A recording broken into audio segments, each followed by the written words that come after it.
my power. For opportunity, the web, I scour like a bud in spring. I flower over this nonsense, I will tower.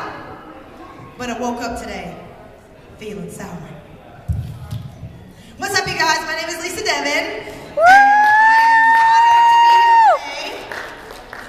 To honor the legacy of Dr. King through poetry, and so that's actually where I'm going to start, is poetry. The best thing about poetry is no matter what it means to me or why I wrote it, it touches some part of you, your feelings, your experience, because poetry is the essence of truth. It's that lingering scent in the air, it's that sweet taste on your tongue, because poetry hits a note that, like music, makes us one. You see, poetry absorbs all of my hatred and pain, and it keeps me from going insane. Poetry's my lover, my friend, and my teacher. It's my passion, my solace, and my best feature. Poetry is my power source and my beacon, leading me like a deacon, and under it a lesser woman might weaken, but no, it is truth that I'm speaking, just like you've been seeking. And if I gotta write, your eyes will be leaking, because poetry comes on me and I can't stop it. I'm gonna deliver this truth, you just watch me drop it. Woo! I didn't said it before, but now I'ma top it.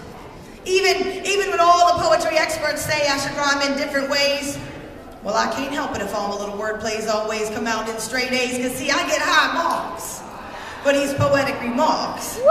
But I don't do it for the glory or the fame, but you should still remember my name and why I came, because I'm Lisa Devin.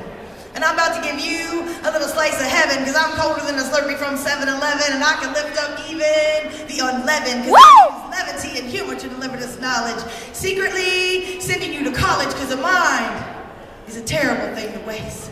So read or write or hear something with much haste so you can get a taste of this poetry, which surely sustains me, and poetry remains the only way I can say some things, because sometimes it pains me to explain the way that I feel. And yet, I am fulfilled, because poetry fills my bowl, and with it, I'm going to reach my goal, because I'm on a roll. And it's easier than taking a stroll to keep worry from taking its toll when poetry feeds your soul. Woo!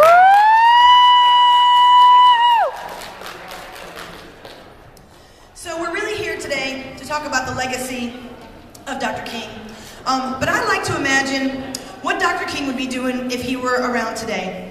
And I know that he would be out in front of the fight against police brutality. But I also know that he would be leading the fight on a living minimum wage. And you should be too. Because I'm here to tell you that a rising tide lifts all boats. And those that can't see it, they're dopes. Because once we get the pour off the ropes, we all get fatter envelopes. See, economists will show it's true that public transport ups revenue, and public health care does too. Plus it unburdens the small businessman, and it cuts out that costly middleman, because he says no whenever he can and still raises your premium. Still raises your premium.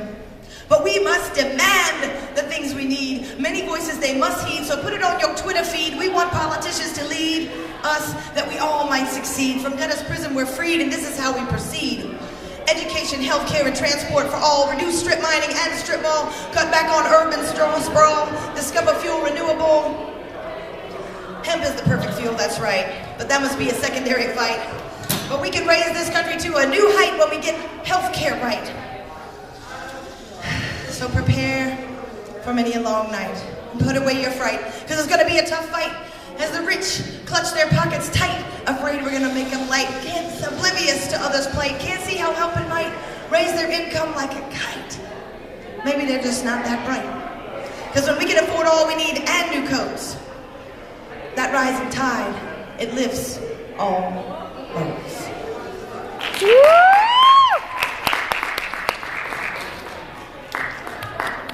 My favorite quote from Dr. Martin Luther King goes like this. If a man is called to be a street sweeper, then he should sweep streets, even as Michelangelo painted, even as Beethoven composed, even as Shakespeare wrote poetry.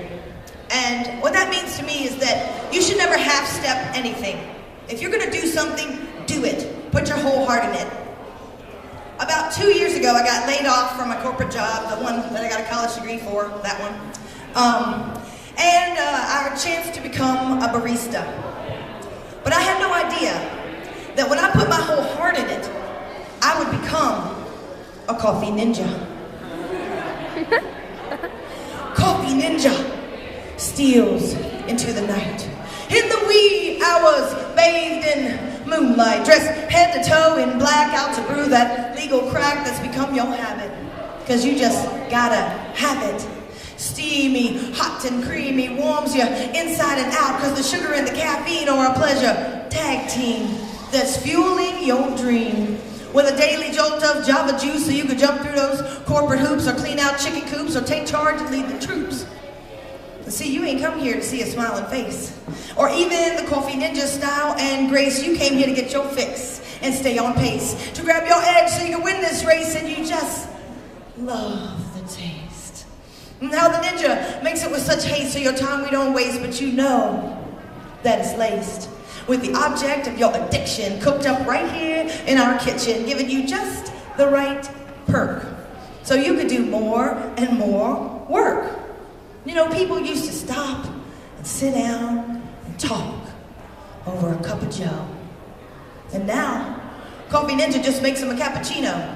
Oh, that's dry with skim milk, 2 raw sugars, and an extra shot of espresso to go. And go, and go, and go. Because everybody's star of their own show, and the world has no more time to take it slow, and Coffee Ninja delivers another blow.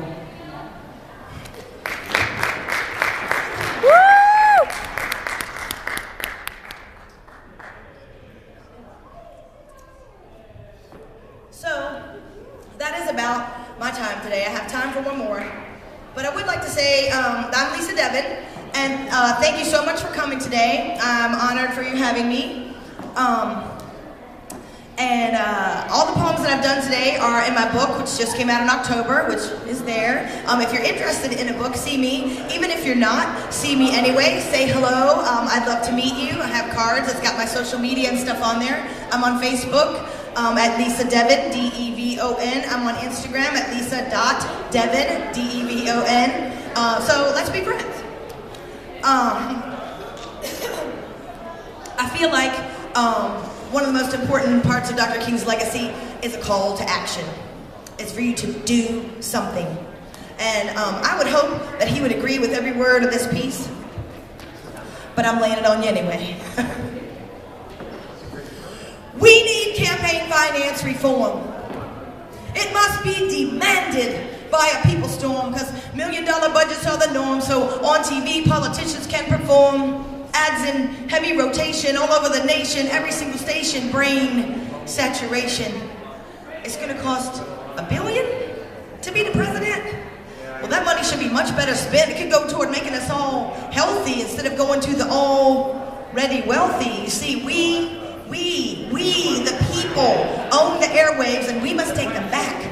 New FCC rules will even out lack. Every campaign is in the black. All candidates get an even ad stack, and no more ads that lie and attack. Show us only the face of the person running. No editing tricks or crunning. Tell us the truth. Just the candidate and her platform. Shoes. Mohawk and tattoos. Yes, she represents you. I trust her, and you should too, because she's been through a storm or two, and she knows what Jesus would really do.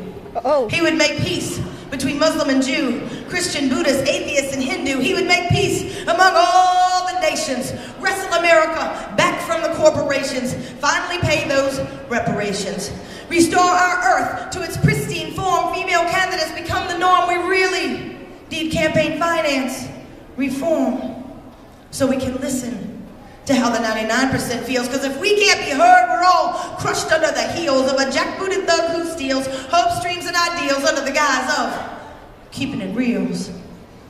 And pharma is a drug that kills instead of heals. The media conceals more than it reveals. Meanwhile, a frightened nation kneels, praying for change as the movement congeals. Our troubled fate, it seals, because politicians, they ignore our appeals. They're too busy making backroom deals to hear the poor's desperate squeals, and then claiming it's the way of commerce wheels, and then slithering off like slippery eels to listen to the lobbyists' latest spiels. They dining on steaks and veals, while we can't afford Happy Meals because the rich get the fruit and the poor get the peels.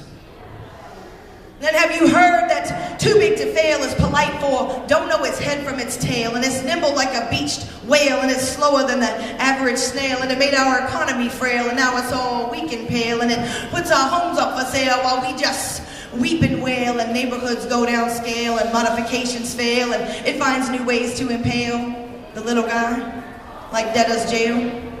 But we got no money for a bail out.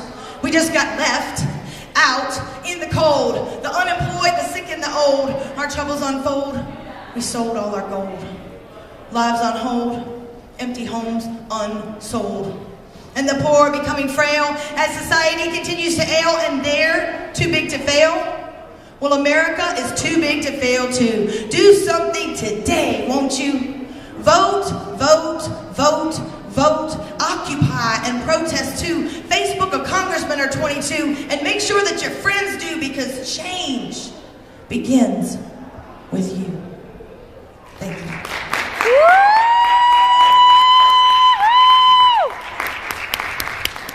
Thank you guys. I'm Lisa Devin. It was a pleasure.